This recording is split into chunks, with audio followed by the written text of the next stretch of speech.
Welcome to the People First podcast. And it's been a while since I've done a podcast. I had a habit of doing these once a week and have fallen out of that habit, unfortunately. But I am back to make amends. And what a guest I have for you today. Somebody I've known for, 10 years or more? Easy. At least 10 or 12. At least 10. Because did I have the gym? I think I was working. No, I didn't even have the gym when I met you. So there's 11 years. You did. I thought I opened it after I met you. I'm pretty sure because I came to one of your Sunday. Must have been just around the time I opened. Yep. So about 11 years we have known each other for, and we have stayed in contact and watched each other progress and evolve into the individuals that we have become. And we have Cam. Cam, how you been, buddy? I've been good, brother. I've been good. Thank you so much for having me on today. No, you are welcome. I have wanted to do a podcast with you for a while, and as soon as you moved to the Blue Mountains, I was all over it. I'm like, boom. Now he's close. It's probably the same distance as to where you lived before, but it feels closer for me. It does. It does. And when I checked it out, it was actually 54 minutes because I've moved right to the top of the mountains like Katoomba. Wow. I like Katoomba, but it's way too cold for me. I think I would freeze. You know what? Oh, man, it's just about embracing it. Like we were looking in the Central Coast for about 6 months. Yeah, wow. And we couldn't find anything. And, we just kept on. The housing market last year, we just entered the market last year. It was the worst time to kind of get in. And lo and behold, the mountains ended up being the little dark horse. Yeah. So we're here now. Beautiful place to live. But before we move any further, I want to know more, and I want the people to know who you are. If you were going to tell me in a minute and a half who you were, kind of what your deal is and what you're about, how would you go for it? I wish I could, but it's a daily practice of trying to figure that shit out. Who am I? Who are we? I'm very philosophical, There you go. There's a start.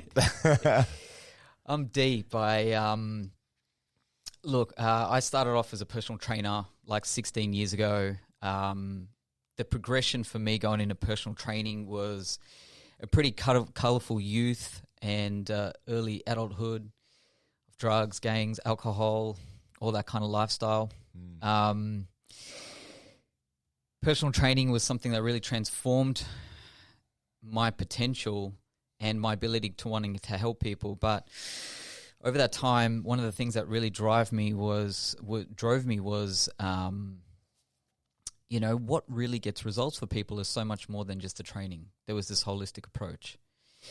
And naturally, I went from training to the nutrition, to the mental, to the emotional, and lastly now just working with a whole spiritual element of who are we?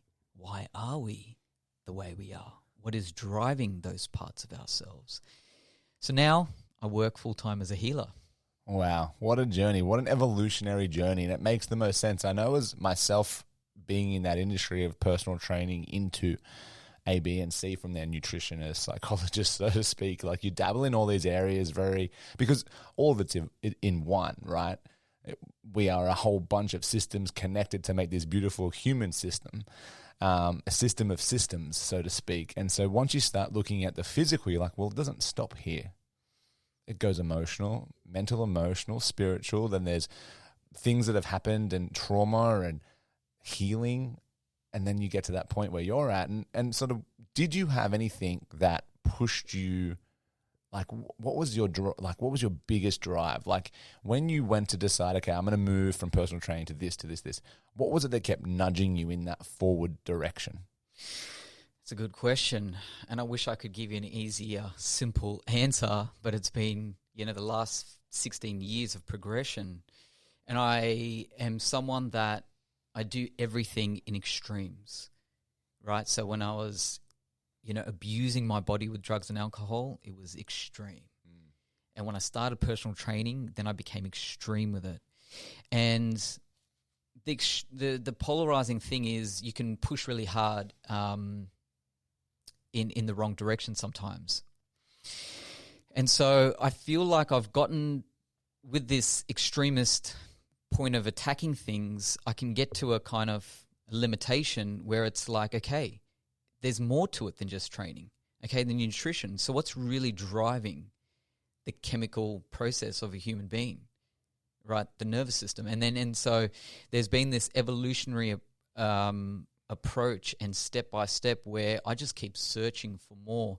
However, the healing has been the most foundational step for me because, you know, what we are here to do is experience our highest potential. What does that even mean, our highest potential? Right? But in order for us to do that, we're dealing with this physical body and all the limitations of the physical body. We're dealing with the limitations of having low energy, of low vitality, or imbalanced hormones. You know, we're dealing with the limitations of the trauma that we've experienced as a child, or what is unresolved within us, you know, or emotional outbursts. Like, you know, so for me, the foundational element to this is being honest. When I was going hard out with training and I still started to find plateaus in my results or with clients, it was like, okay, where am I not being honest here? And then it opened me up to another world of possibilities, right? And so it continues. So I'm really interested, and I think people listening would be interested to see, you know, you mentioned your start was abusing the body with drugs and alcohol, you know, gangs, and just the lifestyle that is completely, in my opinion, the opposite to where you are now. And how old are you? Just so we know, so everyone can get some context. Oh, I think I lose track, and it's I'm about 37 or 38. Yeah, right. I always have this thing that I do where I tell people I'm the year older to like prep myself, and now it's just a joke that I've lost track. So it's around 37 or 38 every time. 58. No. Yeah. So, you know, you're very young. Like, you're not by no means what anybody would consider old, right? So, where did you start? When did it all start for you? And take me back to you as a child. Like, take me back to as far as you can remember, kind of going the opposite direction to where you're at, and then we can go to and journey from there. I mean, if you want to. Yeah. No, shit. I'll go there. I'll go deep. So I moved from South Africa at the age of 7. And I felt like I really woke up into my reality when I moved to Australia. Like, my whole life in South Africa was almost this dream state. And that's what it's like for a child from birth to 7. They're still very much, as Steiner would say, in their soul body, where they're more of a soul than they are actual ego. And so it was actually the move to Australia was actually one of the most traumatic things that I ever experienced, because there was this huge wake up. But with the wake up, there was also a huge sense of abandonment, because like coming out of a dream, and especially if it was a pleasant dream, to come into reality, everything seems really full on. And so I was met with, you know, the first thing is not everyone's your skin color, right? Yep. I was met with, oh, what's that in your lunchbox kind of thing, like the full ethnic experience. Yep. And so all of these experiences and the different words, like we spoke English mainly in South Africa, but the different, you know, context of how you would say things and mannerisms and stuff like that, it was huge. It was really traumatic to me looking back at it.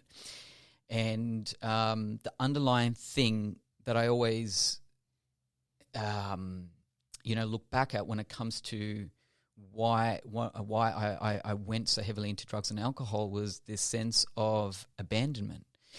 I adapted really quick. So that was the first thing. I lost my South African accent in probably like 4 weeks. Yeah, wow. And it was just like, I remember just going, adapt. I wanted my mum. Yep. I wanted my mum to change my name.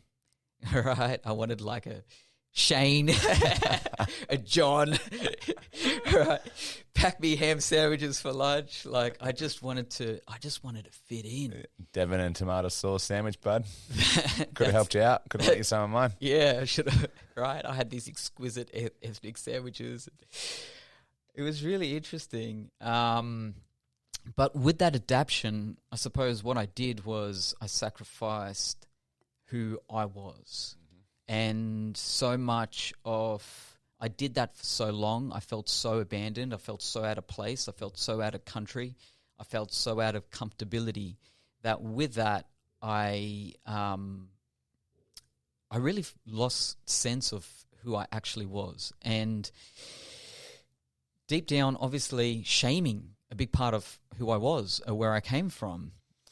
When you moved here and you're saying that at school, what suburb were you living in? We moved to Cherrybrook. Okay. Yep. Yeah, so out of all the areas, we moved to a really nice area. Beautiful, yeah. Well, it is now. I don't know what it was like 25 years ago. Oh, it's still beautiful. And we couldn't really afford it, yeah.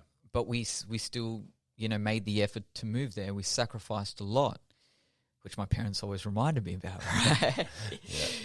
But, it's really interesting because for my dad, we've worked a lot on our relationship, and it was I held a lot of resentment to my parents for taking me out of South Africa and taking me away from my family and taking me to a place where I felt comfortable and felt safe and felt accepted, to this new country where I felt like an alien. And so I held a lot of resentment, and they kind of like, all right, we moved to Cherrybrook instead of Mount Druitt. Nothing against Mount Druitt, by the way. But it was just like, those are the two options kind of thing. And now parenting's done. You study and become successful. We've done our job. We've taken you out of want-torn, pretty much country. So, and for me, I was this kid just going, fuck, I've got all these emotions. Like, why do I feel so abandoned? Like, that's what wasn't literally going through my mind, not consciously, but on a subconscious level. Yep. And my parents were like working their ass off just to make men's eat living in Cherrybrook. Yep.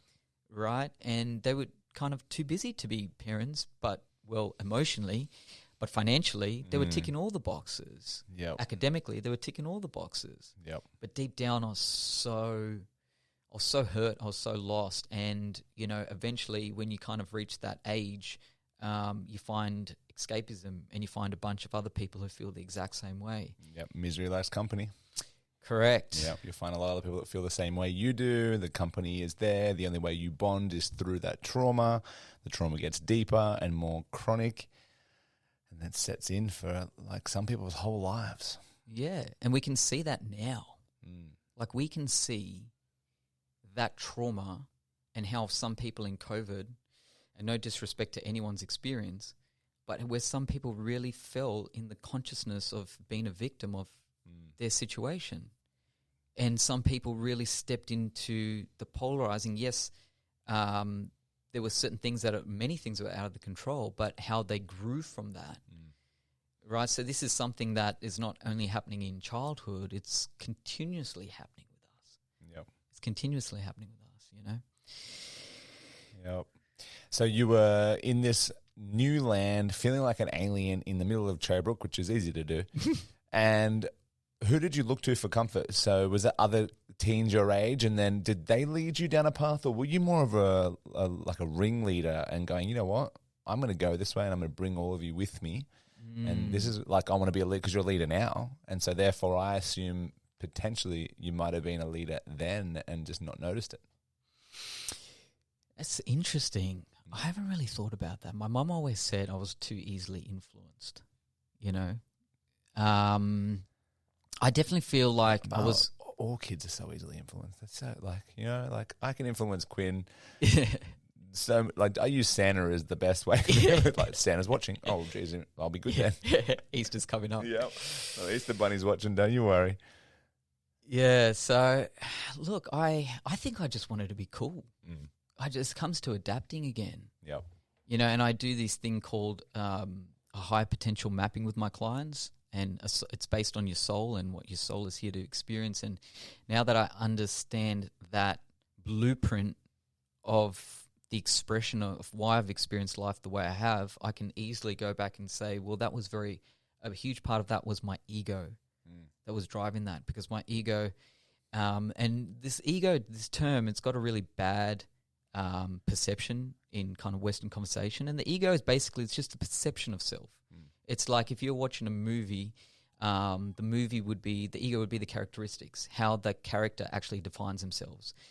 But within us, we have a lower potential and a higher potential. So I would say that, for a big part of my life, until I became aware of it and became conscious and aware, I was playing out the lower polarity of my ego, which was first of all, judgment judgment of self and projecting it on who I needed to be in order to be ... loved, accepted, acknowledged, embraced, accoladed, whatever it is. Yep. Yeah, so it's been a very interesting journey, my beautiful ego, and I've actually just sat with a huge realization and healing over the last couple of weeks, with actually honoring that part of myself, because for a big part I knew it's one thing to know when your ego is out of alignment, but it's another thing to shame or be in judgment of why you're in judgment, if that makes sense. Yeah. It's like a spiral in itself. Yep.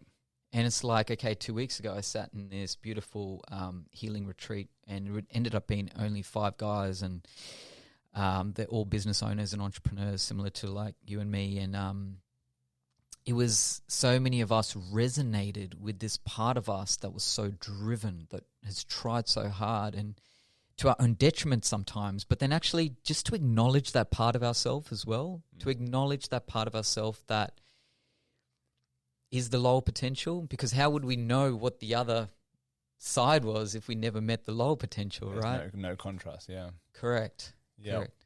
So you come out of that, when you say you were abusing yourself and you were like so far gone, when was your lowest moment in that respect that you could tell us about? And because I'm so interested to see, because I know for myself what was my lowest moment as an adolescent. It was when I was looking in the mirror, realizing I was becoming more and more like people I didn't want to become like. It was a moment where I had a conversation with myself and said, Shane, if you continue doing drugs, staying out, doing all those things, which is what I was doing as an adolescent for a period of my life as well. And again, trying to find acceptance, love, trying to find that, trying to find where I belong, trying to be someone that I wasn't, trying to convince myself that this was the path to whatever it might be. I remember having that conversation and saying like there's no one's going to come hand you a silver tray with money on it and a plan. Like, you're going to have to change. And if you don't start changing, you're going to become like the people that you are fearful of becoming like. But the funny thing is you keep acting and behaving in that way. So you have to draw the line. And at some point I've got to go, this is where it was. And it wasn't as simple as tomorrow I am better. Tomorrow I've acknowledged, and I need to continue acknowledging that I was a certain way and I was changing. Was there a moment like that for you that you went, fuck, I can't hurt any more people anymore and I can't do this? There were so many. There were so many moments. There was one moment, and I wrote about it in one of the books that I co-authored, but it was a really defining moment for me, not in that moment, but later on, which is interesting. And there was basically there was an argument between another drug dealer in the area, and things somehow ended up getting traced back to me and one of my friends. So it didn't come back to me directly. It came back to one of these guys, a friend of mine, an associate, so should I say. And anyway, it caused a lot of confrontation, and I was called to a meeting with the three of us. And this was the kind of meeting where you don't necessarily know if you're going to kind of come back from, right? Yep. And I remember that night, it was a Saturday night, it was probably about 10:30, my mum was in bed watching TV or doing a crossword or whatever she did. And that night I decided to go and say goodnight to her before I left. And I often did, but that night I went to give her a kiss. And I was so scared. I had so much of fear within me. Fear was something that I wasn't really attached to, but in that moment when I was really faced with my mortality and will I return, like, I remember in that moment just going, Mum just asked me to stay home. I just wish she would just be like, can you stay home tonight, son? Can you not want to go out and just watch TV with me or something like that? Like, I was just, my inner voice was just like pleading, because if she said that, I would have just done it.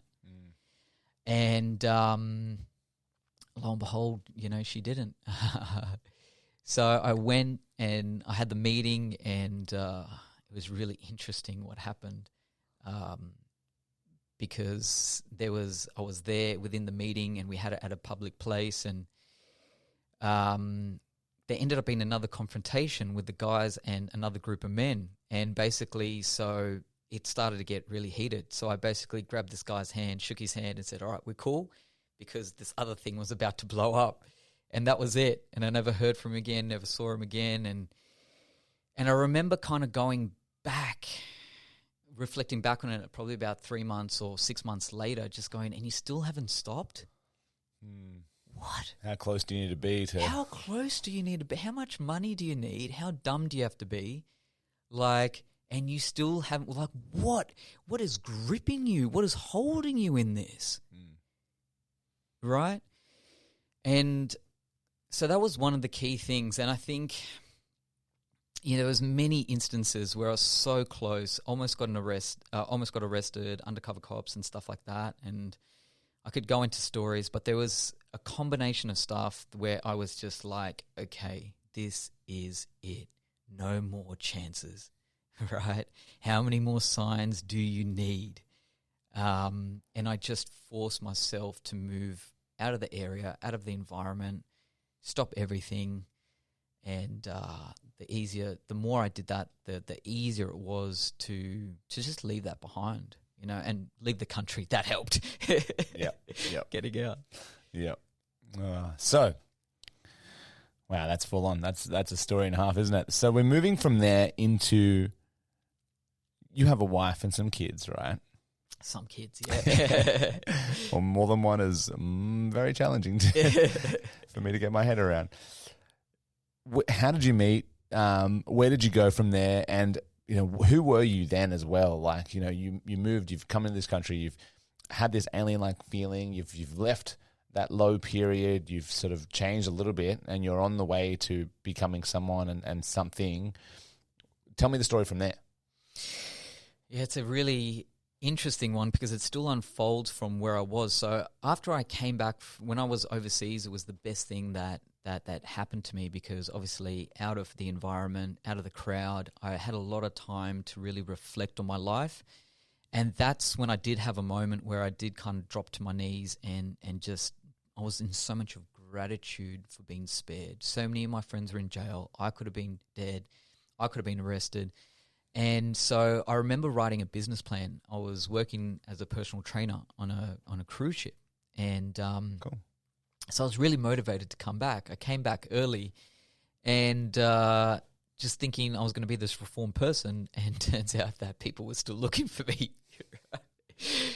So I was met with. Now this is really cool because, in life, I feel like if we haven't fundamentally met the things that we're needing to heal, they will always resurface. Yep. Right? Over and over and over again until you really walk through it, until you really meet it, and I ran. So yes, I ran, and yes, I took a bit of respite from the whole situation, but I hadn't really met some of the deep lessons that life was trying to teach me. In that time, when I returned, I met Heidi. So she was a social worker in Canberra, and for the first time, obviously, she needed to be a social worker because I was so fucked up.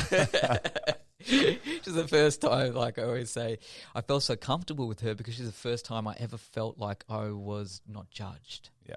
Right? She made me feel safe. Now I know that it wasn't her that wasn't judging me, but it was me holding the judgment on myself.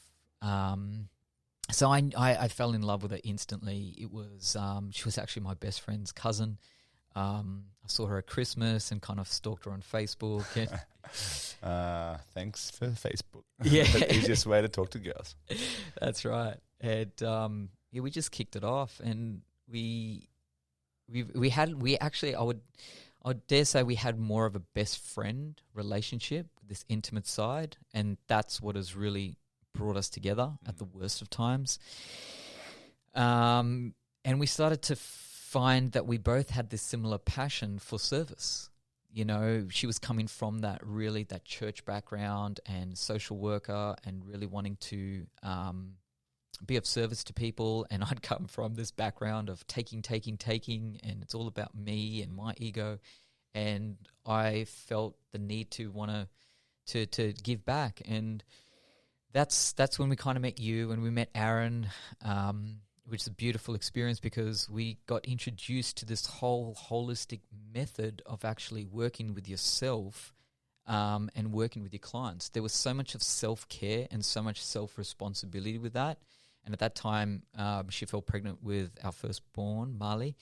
So we were like motivated more than ever just to be like, work on ourselves. What kind of world are we creating, for our newborn baby? And then that was it. That was the catalyst. She kind of saw social work, and this was just her growth as a necessary job, obviously, but for her, we both found this passion for wanting to work with the foundation. Like, where is it really coming from? Yep. Right? Yep. Like, what is and it's starting with the self. It starts on the individual basis. Yeah. So because when I met you, I felt like you'd been doing it for quite some time, and you're saying that it was something that you just sort of been moving into, like looking for self. Like, was it right on the cusp, or had you been doing that for changing and evolving and putting your own needs first as opposed to creating needs that weren't there? I feel like if I had to look back on it now, when we work with people, we say our soul's calling is really a whisper. If it was a loud noise, everyone would be hearing it and everyone would be living their highest potential. But in reality, our soul's calling is a whisper. I think that I lived so much in my polarizing parts of my life that it started to shout at me, Yep. And so, you get these moments in your life where you see someone, you speak to someone, you meet someone, and you're just like, yes, like this person. I'm sure you'd be experiencing it all the time here with people that have found this facility. Yep. And I was just walking up the stairs. I haven't been here for like 10 years, but it's like the People's Gym. And I'm just like, fuck, that's so beautiful. Yep. I've never seen that written anywhere. We're a place where people can belong. Yep. Right? This is the people's gym, the people's place, the people's home, the people's practice, the people's self-awareness, the people's honesty. Yep. Like, this is much more than a building. Exactly. Yep. Right? You've got it in one, and you picked it up walking in on, the first time you've been in here. Yeah. Which is exactly what I wanted. That's exactly the concept we wanted. Oh, it's beautiful. It's beautiful to see the evolution. And I think in this day and age, we all want to feel like we belong. We're all looking for where we belong, and to the degree that we allow ourselves to be honest, we can always find the community that is actually going to be more supportive to who we are and where we want to go in life. 150%. Now, the other thing I want to talk about, Cam, moving into that direction, exactly what you're saying, places and facilities being influencers. If you were to have a couple of influencers in your life, big ones, bigger than you, who are they and where have they come from? That's a really good question. There's, the first thing that came to me was one of my childhood heroes. It was a rapper named Tupac. I was going to say Superman.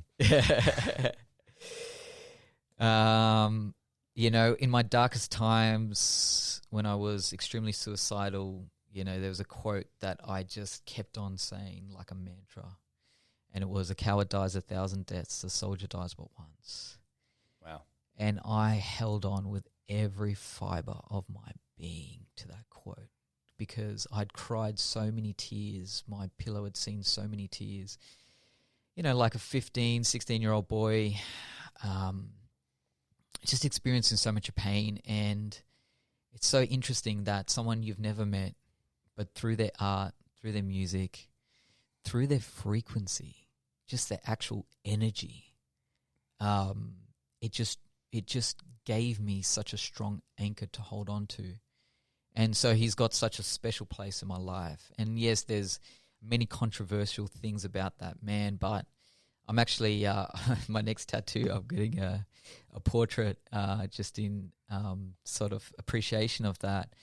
Was just his willingness to be honest, his willingness to be passionate. I resonate with that passion. I want to live a life of passion, you know. And I'll never be right or wrong all the time. There's no such thing, but there is no right or wrong. There is no right or wrong, right? You know, but at least showing up passionately in life, you know. And I remember another one of his things. He goes like, he's got the word "heartless" tattooed on him, and the interviewer said, "Well, that's pretty full on." And he goes, "Yeah, it's because I care so much." But then again, you know, this is this polarity that we're working with.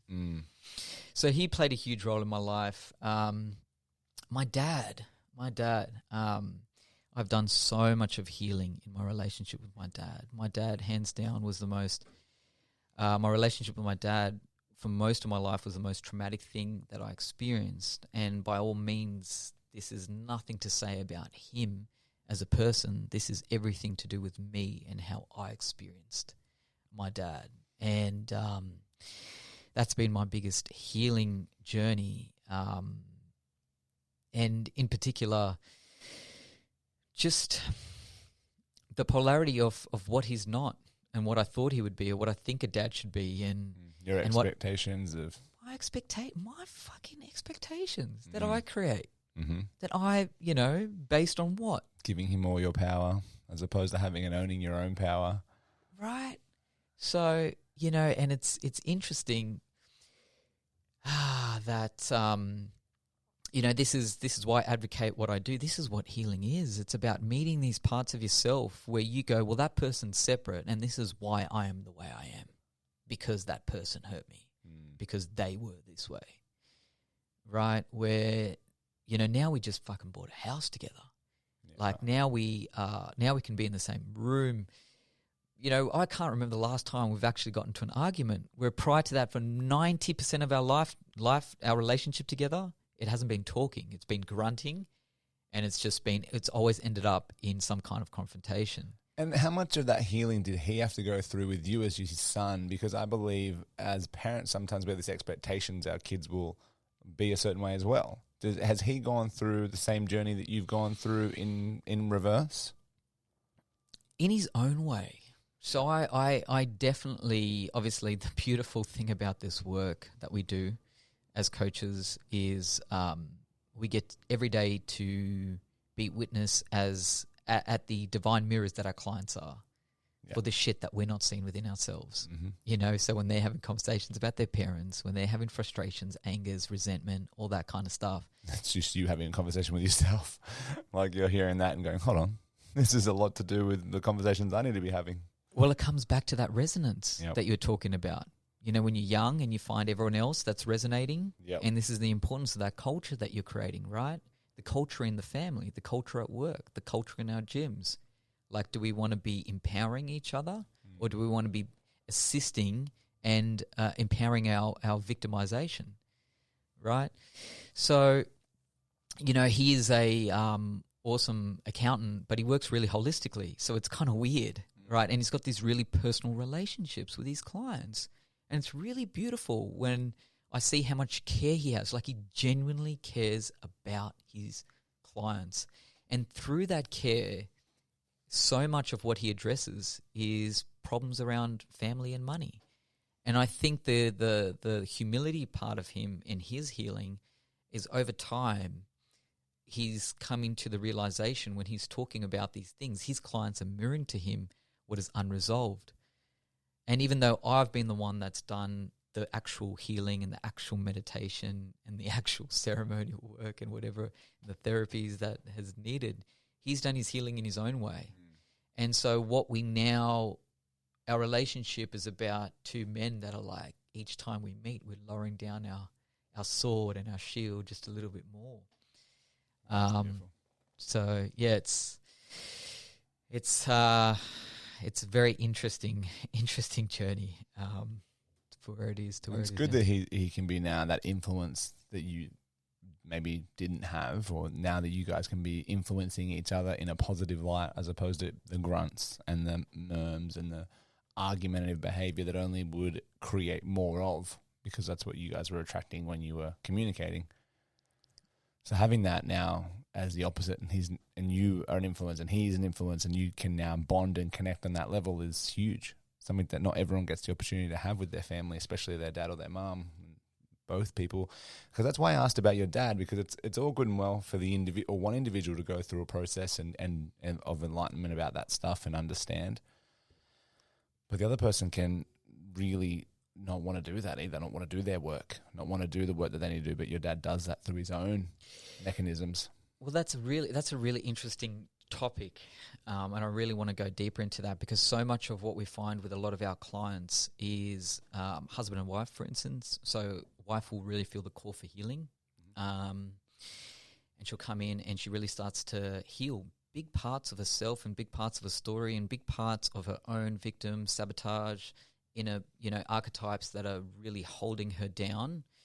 And yet when she goes home, she's stepping back into the chaos, back into the judgment, back into the anger, back into the controlling husband, back into, the bitches at work, whatever it is, right? And then what ends up happening is someone goes, well, I'm trying so hard, but everyone around me is the reason why I'm still unhealed, right? That ain't the answer. That ain't the answer. That ain't healing, Yep. right? Yep. And so here I am, teaching Tai Chi, meditation, working at retreats, holding big spaces, yet I can't fully repair my acceptance that I have from my own dad. And so a big part of the later, the more recent, I'd say over the last 10 years, my anger and frustration was the judgment of him not doing the work. Whereas fuck, I'm showing up. I'm the son, I'm the kid, I don't, you know what I mean? I'm happy to walk away, but I'm showing up. I really want to meet this. And it was just like a brick wall for my dad. It was really, and I remember one day I finished a second level of HLC2, Holistic Life Coaching, level 2, and it was really, really deep healing work just in the study in itself. And so many of these things came up, and for me and my relationship with my dad on the drive home from North Sydney to Cherrybrook. And I just wanted to have this heart-to-heart conversation with him. I just wanted to get to this point where we could just, we wanted to meet that, but he's so old school and he's so ethnic and he's so kind of shut off, and he's just, emotions are so hard to get to.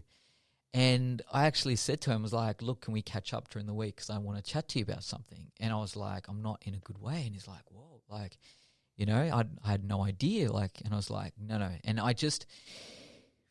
my deception was, I was actually deceiving him, but I just wanted to see, if I tried to fully open up to him and my vulnerability, how much is he willing to actually step forward, right?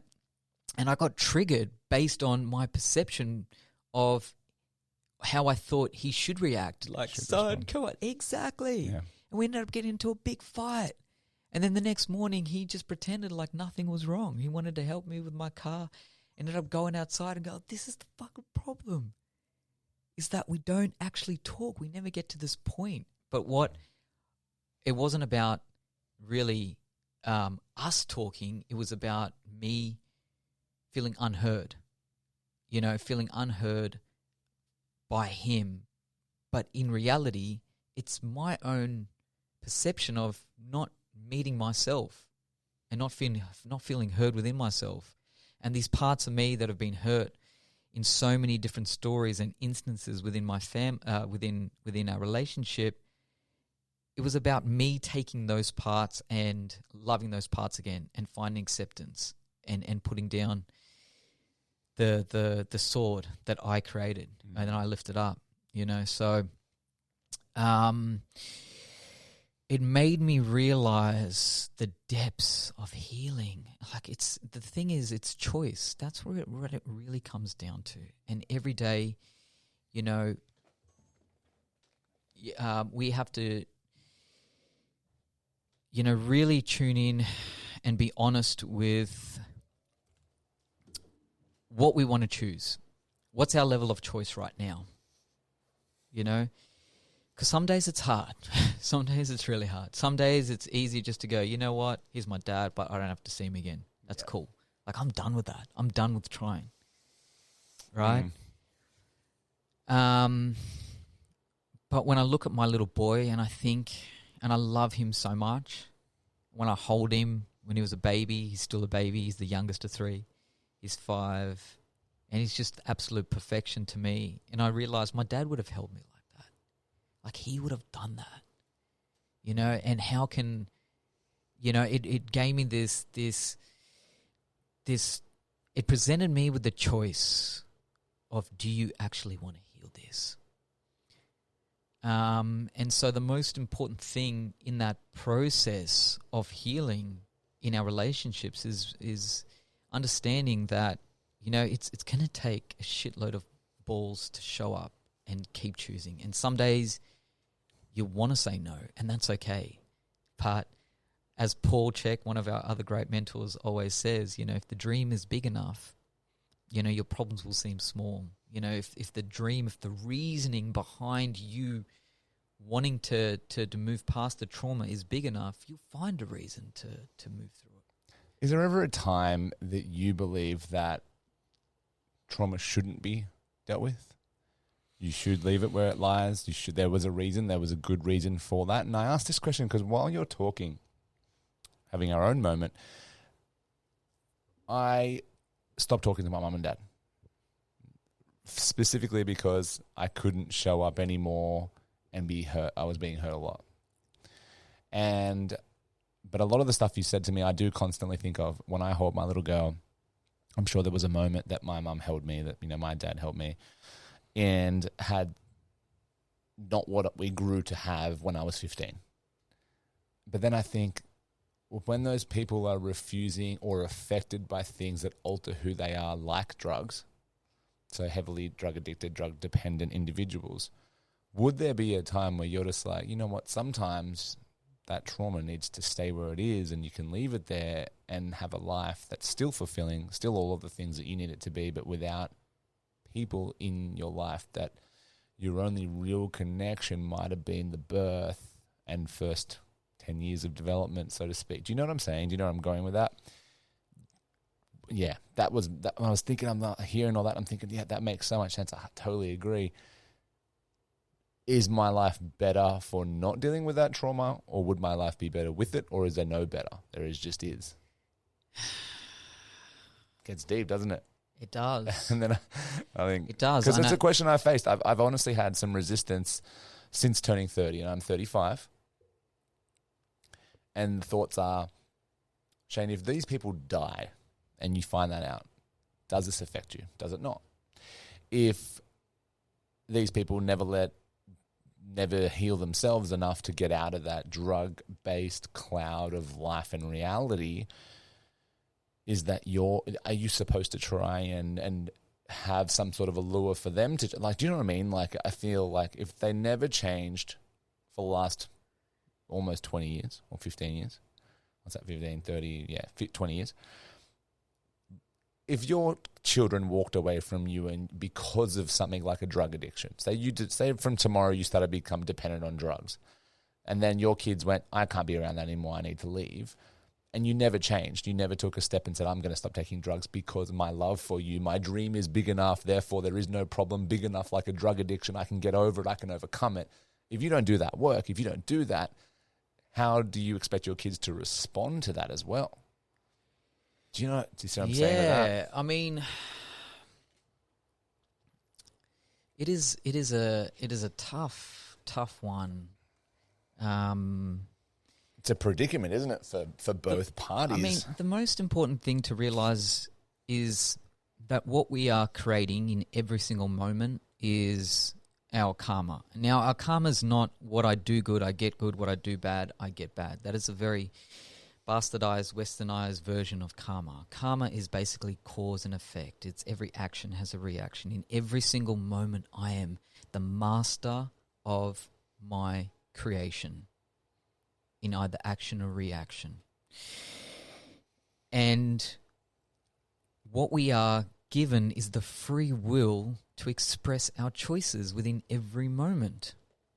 The question that we should be asking ourselves is, are my choices aligned to my divine higher potential in life that is going to bring me the most harmony and balance? Or are my choices based on reaction and been closed? Right? Which is closing my potential, which is lowering my potential as a human being, as a soul being expressed through a human being on earth. Because the trauma will play out in some area of your life if it needs to be met. It is impossible for it not to. Because we are here to, as human beings, to come into the full expression of who we are. Now, if you are not in the full expression of love and acceptance, you're going to be shown every part of your life and in relationship to self and relationship to others where you are not, where you're still holding conditions around love, where you're still holding judgment on self or others, where you're still trying to control an outcome, or where you're still stuck in a process, or where you're trying to bypass, or where you're stuck on chaos and drama and stories. Right? So it really comes down to us. It's not about them. It's not about the choices that you make about them right now. It's about you coming into the healing and seeing, what do these people that are going through the drug addiction, what emotions, what thoughts, what patterns, what behaviors did they bring up in me in order to create space? They are the divine mirror. Right? The part of you that is in reaction and in separation, they are the addict, I am this, that's the part that needs to be met. Hard. It's not done through the mind. It's not done through therapy in my experience. And I've got psychologists that are my clients that come for healing. Right? And this is the problem with the mind, is we get so addicted to thinking and we get so addicted to belief systems that we stop to realize that we have an actual soul that is trying to guide us and trying to bring us together individually so we can come together as humanity, as communities. Right? Because you can see the separation in different areas within communities. People can't fucking get along. Wearing a mask, not wearing a mask. Getting a jab, not getting a jab. Oh, the science. Fuck the science. What about the people? What about the individual? That's a person. Right? But how can we find compassion for others when we don't even have compassion for self? Compassion is not an emotion. It is. Right? It's like, people get confused between love. Love isn't a human emotion. Unconditional love. We throw that fucking term around a lot. I was working with a client a few weeks ago and she was like, I loved my partner. I loved him unconditionally until he cheated on me. That's a condition. Bingo. Right? Okay. You're cooking in my kitchen, right? You know what I mean? You smell my soup, right? Yeah. You smell my broth. So this is it. Yeah. But when you're in it, you can't see it. Sometimes it takes someone that has been through it in order to help you see it. And that's again, I think, the mind. Where the mind will replay the pattern. But we have this fucking heart and we have this soul that is based around bringing all the stories into a place of resolution. Right? And we can wait for time. We can wait for death. We can wait for our death fucking bed. We can wait for the disease. We can wait for the breakdown. We can wait for the chronic disease, whatever it is, for us to wake up, or we can start to observe and start to notice. One of the big things I want to talk about, and I'm posting on my socials, is, just because everyone is stressed doesn't mean that stress has to be normal. Let's not normalize stress. Because everyone is struggling financially doesn't mean that not everyone is. But we will find that resonance. If that's our thoughts, that's our belief systems, that's what's unhealed, we will find a resonance of people, we'll be attracted to it. Yep. right? Because it's reconfirming what we call reality, which is not our reality. Our reality is all just what? Relative. Our reality is relative to who we are today and what we've been through and our choices around what that means to us. What was the question?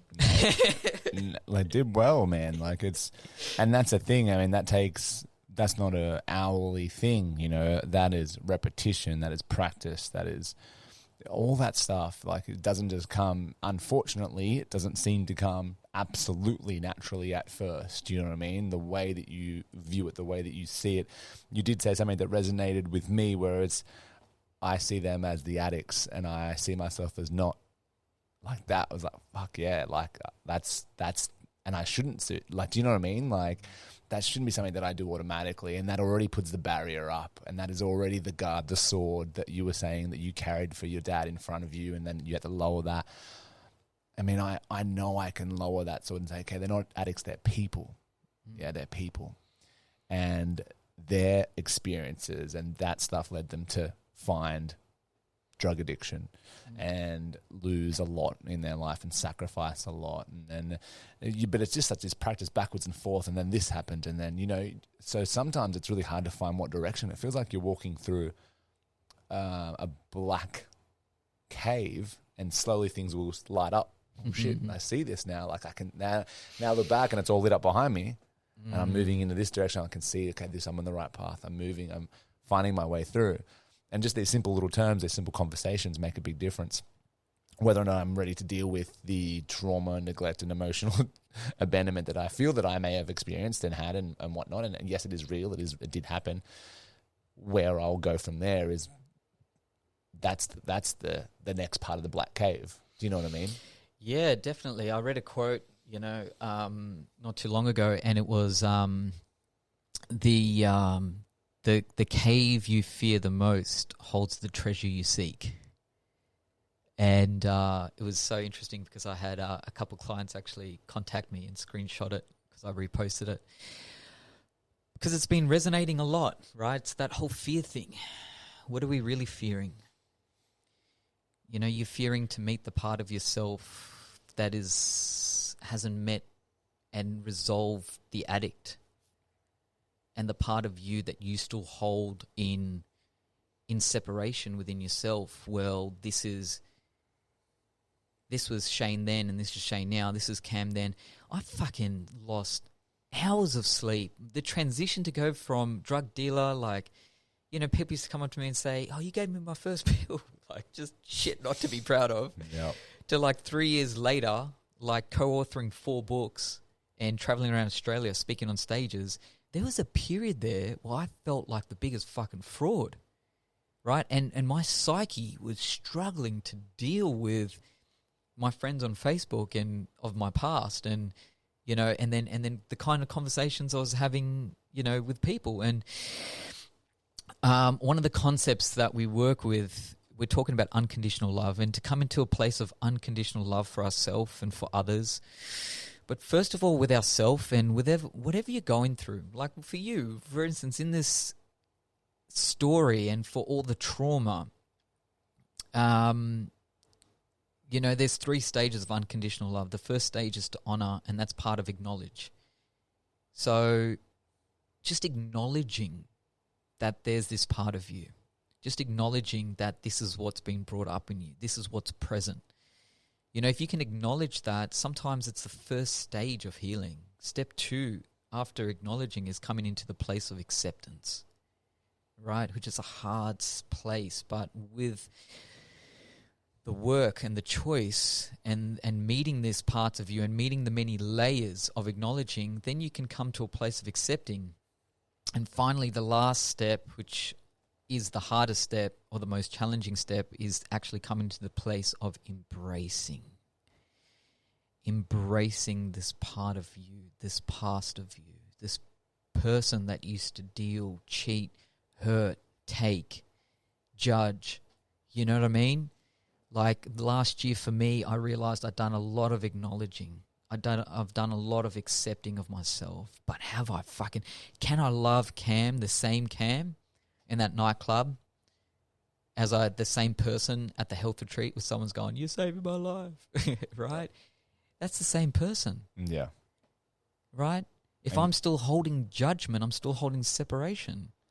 Yep. Right? And so, you know, when it comes to us on an individual basis, when it comes to a community basis, when it comes to society, when it comes to worldwide with globalization, if we can't come into acceptance and embracing of all we are, whatever we've done, how are we ever going to be able to find that amongst other people? There will always be separation, and other people will always be mirroring to us where we are hurt and unhealed and still in trauma within ourselves. So the world ends up being our parents, our children, our teachers, our people that hurt us end up being these divine mirrors for us to take home and for us to meet. And it's just our choice. It's just our choice. And, you know, it is a journey where it's okay to ask for help. It's okay to ask for support. You know, if you find a resonance with someone, find a methodology to support yourself that is positive. Embrace that. So well put, Cam. Smashed it out of the park. Killed that. Yeah, that's some powerful messaging that you've just popped out there for the world to listen to, and I just want to thank you for doing that. That's something that's gonna really hold up a flame in that cave, that, you know, like we're talking about, that darkest place, for a lot of people out there that are listening, and they're gonna maybe start their journey, and I think that's an amazing thing. Now, I want to talk to you about your routines individually. Mm-hmm. What do you do to stay sharp? What do you do? What does a day look like in your world? A lot of microdosing psilocybin. You're like, well, yep, I've seen your post. Far off the market. The internet. That was a joke.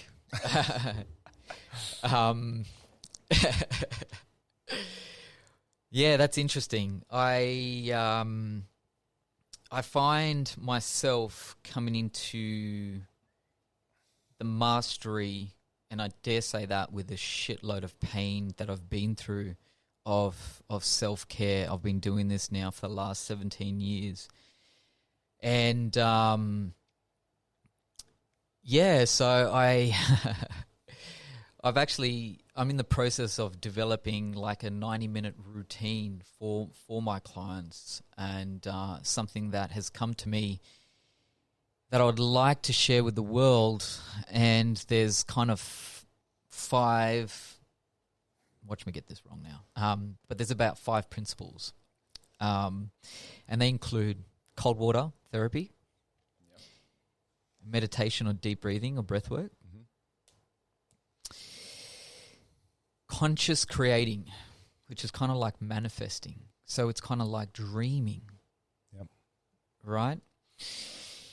Shadow work, which is the acknowledgement of your triggers and your reactions and where you are unhealed. And fasting. Awesome. And I've done a little bit of cold therapy, done a little bit of breath work, and I have done lots of fasting. Nothing significant, probably to the depths that you're talking, in regards to probably more than 2 to 3 days. But tell me your concepts around each one. What's involved in cold therapy for you? Exposure of 11 minutes a week or 3 minutes a day, or is that something you'll do every day? Yeah, look, for me, I kind of love it. You know, I still love my coffee every day. I had to cut it out for this ceremony a couple of weeks ago, and cut it out, and then the minute the ceremony was over, I went back onto it. So my theory is, if I'm going to jack up my adrenals with a coffee, I'm going to have a cold shower. Yep. So it's just kind of my commitment. So the basis of it is, if you had 90 minutes a day to really work on yourself and create the most whole version of yourself, so you can show up in life in your highest potential, like, what would those 5 practices be? And sorry, the last one was movement, of course, exercise as well. So the idea, and I'm trying to nut this out, is okay. If you just use the ideally 3 minutes in a cold shower is pretty good, depending on how cold the water is. Yep. Right. So now that I'm in Katoomba, like I'm doing 2 minutes, like that's good, right? Yeah. But my little goal is, hey, can you get to 20 minutes of cold showers a week? Yep. Simple. And so I might have a morning one, but not an evening one. Or I might skip a day, but then have a 5-minute one the next day. And so, because again, that little mind of mine that wants to achieve, it wants a box to tick. It likes having little challenges like that. With the fasting, to be honest, I don't go crazy. I actually love my food. I eat, like, honestly, not even 99% organic. Like, everything is 100% organic in my diet. And I do it because I feel better. I notice that when I'm on a 16-hour fast and an 8-hour eating window, I actually feel the best. Yeah. So I 100% back that. It's the best mental clarity and physical, the way my body digestion, everything aligns. It feels like that's the way I was supposed to live my life. Yeah. We normally do one 24-hour fast every fortnight or a week, depending on the individual. But for me, and the amount of times people have come back and said, Shane, I felt amazing doing it. Like, I thought I'd be hating everyone and hangry and frustrated and hating the world, but my body was so in a line. I'm like, well, that's the whole idea of stored nutrients and energy, and like that's what we're tapping into. We have a fridge on our body at any one time. We have everything we need for a day at least. So keeping hydrated, keeping electrolytes in balance, and of course, but food-wise and energy, we should have an abundance of that. We do. It's good to learn what that feels like. And so much of our emotions and thoughts are linked to our food and our digestive system. Yep. And so for me now, it's really about it's understanding these core principles, but then how do you use these principles and fit them into your lifestyle on a daily basis in order to manage yourself, to fucking manage yourself. Who would have thought it's that fucking hard? Yep. Right? I always give the contrast. Think of the people that you feel are most out of control. Like, you look at them and go, man, I don't feel like they have their life sorted in any way, shape or form. And there is none of that. There is no routine. There is no concepts about your day. There is no direction. There is no, every morning I have a cold shower. I then fast until 2 p.m., whatever it might be, whenever dinner was. I then make sure I get some sort of movement in. I shadow my, or manifest. It was, what was the term that you used? Not manifest. It was conscious creator. Conscious creation. Like, if you're just putting these 4 or 5 concepts into each day, your day and your life will improve. Hands down. There's not much more to that. Yeah, well, that's the basis. Most of my clients are really busy business owners, entrepreneurs, creatives. They got companies, they got teams that they're leading and stuff like that. So I've actually gone from now just coaching people, spending 90 minutes with them every fortnight kind of thing. And within that 90 minutes, it's not about a codependent relationship. It's about an independent relationship. And making them self-aware about, how do I manage myself? How can I take responsibility? Because I don't want to be a fucking babysitter. Do you know what I mean?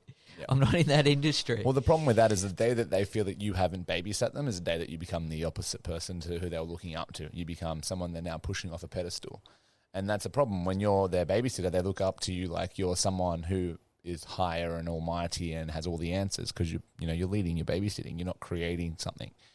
And then the day that you don't offer that hit for them, that relief, like you're there to take control and you're there to lead me again, is the day that you become the person who's the most useless individual ever and knows nothing about anything. Do you know what I mean? And it's amazing how quickly that changes that relationship. Someone who completely love, well, say they do, but it's because they've put you on a pedestal to take away their pain, not to create a mechanism of controlling and managing their own pain. There's no self-management.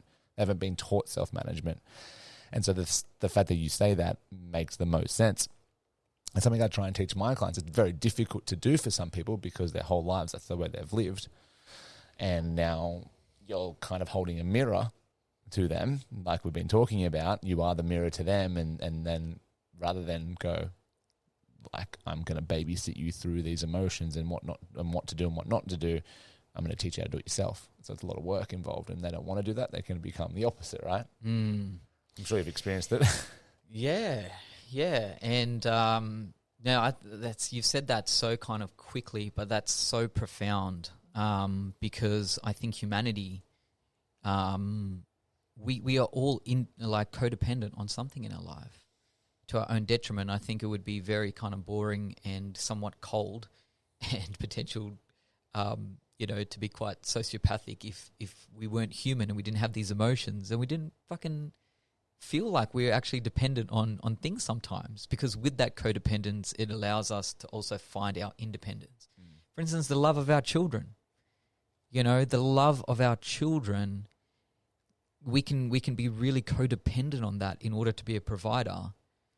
But when that love gets thrown back at you and your child becomes a teenager and doesn't want your time and attention, you now have the divine mirror of how do I create a independent relationship with myself, where love is where I remove the conditions that I've placed around love around myself and learn how to fucking love myself. Because guess what? Life is not about just your business or just your kids or just the money in the bank. Yep. Or just the perception that you give in other people. Yep. So that's the fasting. The other thing is with the conscious creator, it's about like, the ethos of really understanding that we are co-creating and we are co-creating our highest potential in life if we choose that. And if we consciously decide, hey, I'm fucking worthy of the best, right? You can create that.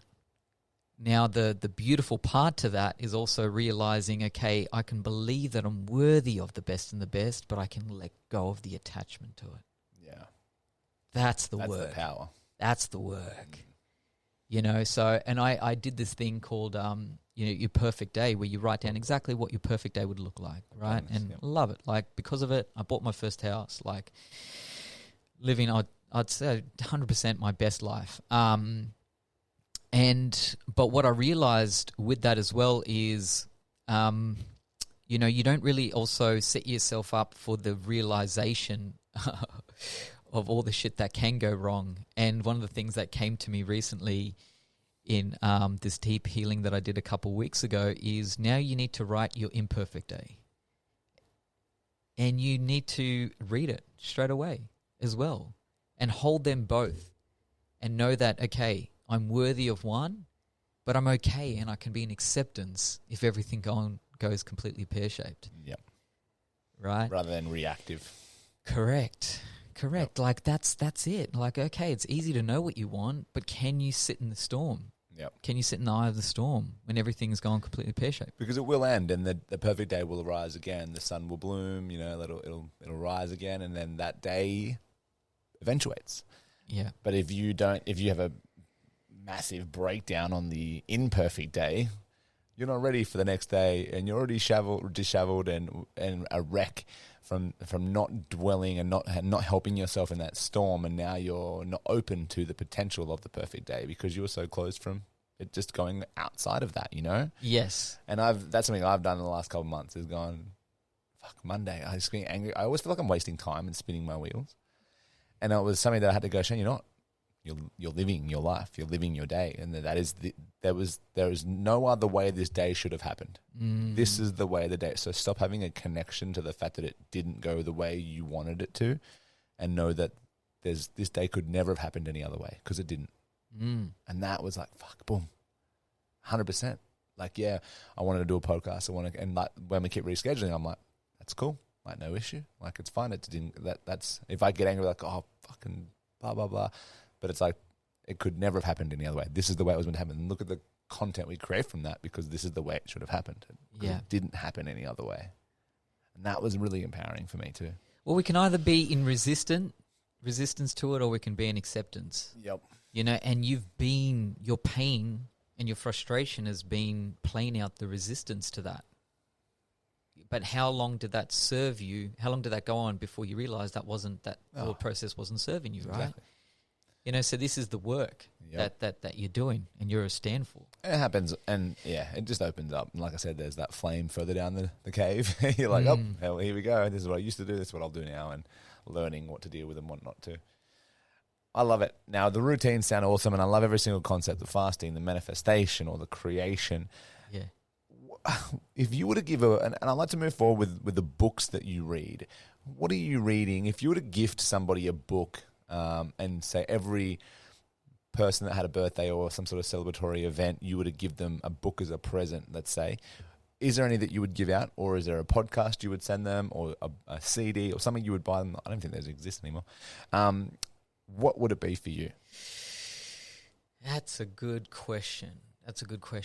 I've actually taken a bit of a back seat from a lot of my own reading at the moment. You got this one. Yeah.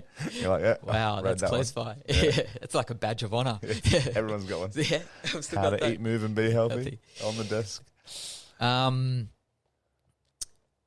You know, my honesty to that answer would be for that person to really... Okay, so for that person, if they were buying a book for themselves, right?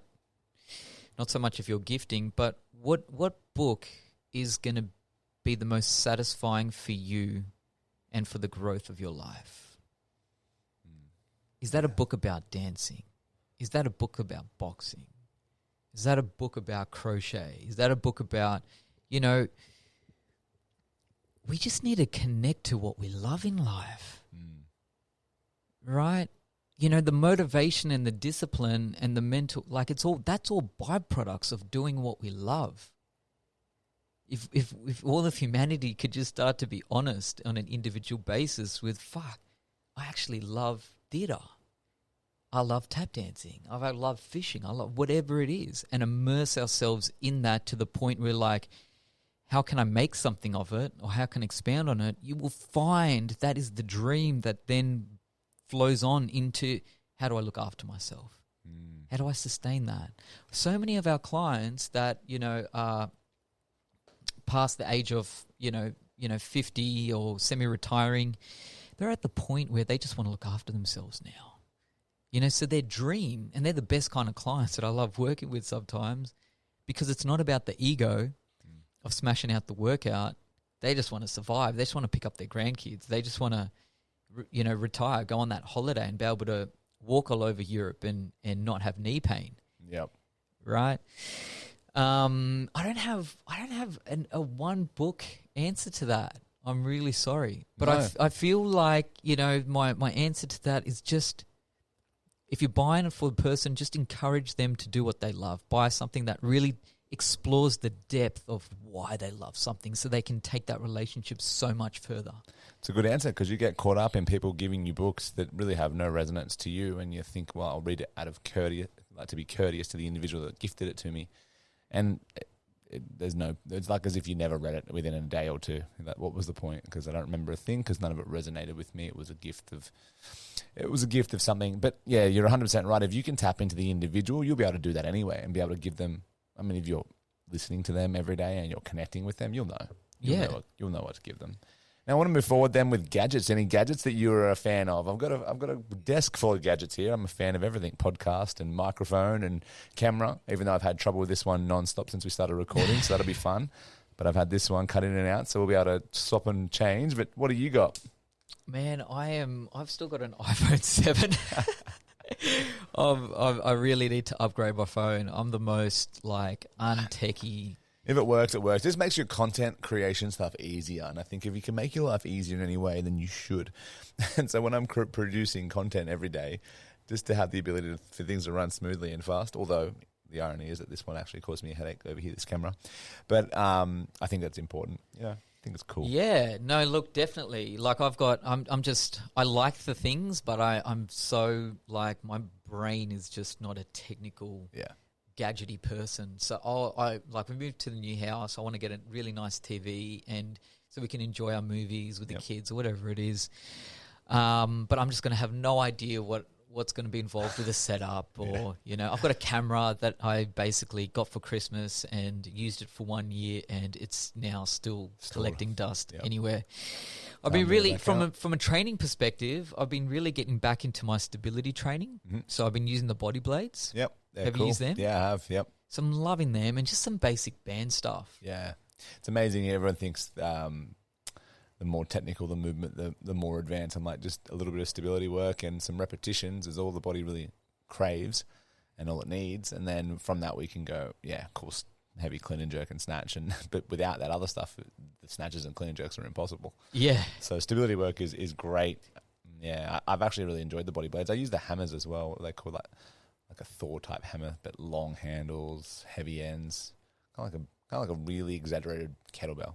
I'd love to get into that. Mace, I think they're called maces or bats. The hammers and the Indian club bells. Yeah, the club bells. I've used those before. I've never done anything substantial on it with training. I've never done more than a couple of weeks, a couple of months. But yeah, I would like to do a couple of years of adding that as a substitute to some other sessions. So that would be cool. I might buy some. Yeah. I did a 2 or 3 hour workshop with Steve Cotter with kettlebells. Do you know Steve Cotter? Yeah, his name's familiar, 100%. And man, it just totally transformed my relationship with kettlebells. So I'd love to build that now with some really cool equipment. Now, this is one of my favorite questions, and I'm hoping we got 16% on this battery. Let's see if it lasts. Dinner, living or dead, or both? If you were to choose anyone to have dinner with, dead or living, for hours, and you got them at the same table. Pick one of each. You have 2 invitations to give out, one to living, one to someone passed, and you get to go down and have a beautiful organic cooked meal from anywhere in the world, in any country of the world. Where would it be? What would you do? Go for it. Okay. I'll have to start with dead first. Just physically dead. Obviously, Tupac. I was like, and you're not the first one to say this. This is a very common answer. Yeah. It's interesting. It's interesting. This guy died at 26. Fuck, what an impact. Yep. What an impact. I won't. Unfortunately incarcerated for a lot of those years too, where he couldn't have the same impact that he had if he was out, Yeah, I mean, makes you think, He right? even had less time on the planet doing what he's done, so it makes it even more phenomenal. But more time reflecting. Yeah. Right? Writing, thinking, listening, Right. observing. One of his quotes was, I might not change the world, but I guarantee I'll spark the brain of the person who does. Something along those lines. Yep. You know what I mean? So, I don't know. Again, it comes down to this whole... There's something about his energy.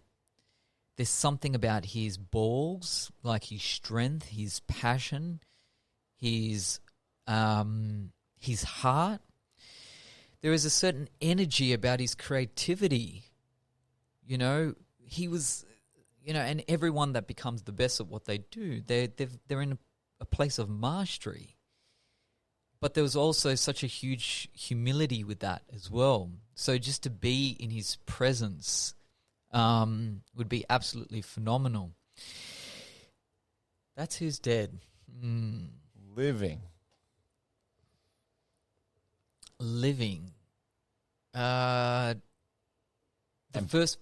And provided I'm busy that night, so don't give it to me. Yeah, somebody else. So yeah, I'll find you, mate. At the moment, honestly, I'd probably say Paul Chek. Yeah, wow. Actually, someone that would interest me too. That would be amazing conversations.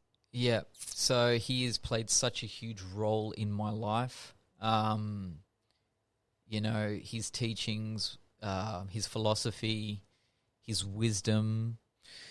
I have spent some time with him one-on-one previously, in a workshop environment over a few years space. But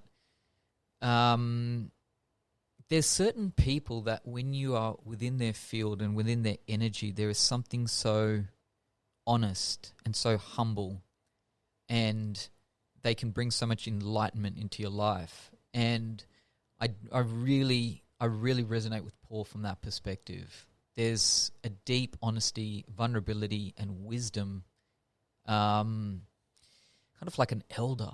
Yeah. Like a tribal elder. You would almost think he's lived 10 lives, the way he's got that that pull, that energy about him.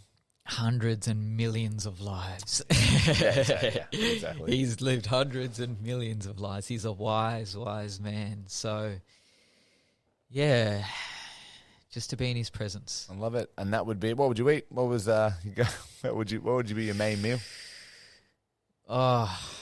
Anything meat, anything slow cooked, beautiful herbs, spices. Some lamb, avocado, some salt. Salad, apple salad. I'm starving. I'm ready for lunch. It's lunchtime. Let's do it. Alrighty, Cam. Thank you so much for the hour and 20 minutes you spent chatting to us. That's fantastic. I want to thank you for all of your knowledge bombs, your enlightenment, your openness, and your honesty, because the work that you're doing around the world with all the people that you're doing it with is having an impact. And so all the stuff you spoke about, you are living. So thank you so much for your time. Thank you so much for having me, and also just really taking a step back to honor you, honor how far you've come, and you keep showing up and still building on relationships and the community that you're creating here. So just honoring you and the man that you're stepping into. I have deep respect and love for you. Thanks, Cam. You too, buddy. Alrighty, people, if you want to find Cam, make sure you do. How can they find you, bud? Shoot him through. Yeah, just Cam, Kam, at bodybysoul.com.au. You know, you can find me on my socials, Camille Singh, KAMEYLSINGH, on Facebook and Instagram. And, just drop me a DM, and I'd love to connect. Awesome stuff. All right, guys, until next time, keep having fun, and I hopefully will see you in the gym soon. Take it easy. Bye.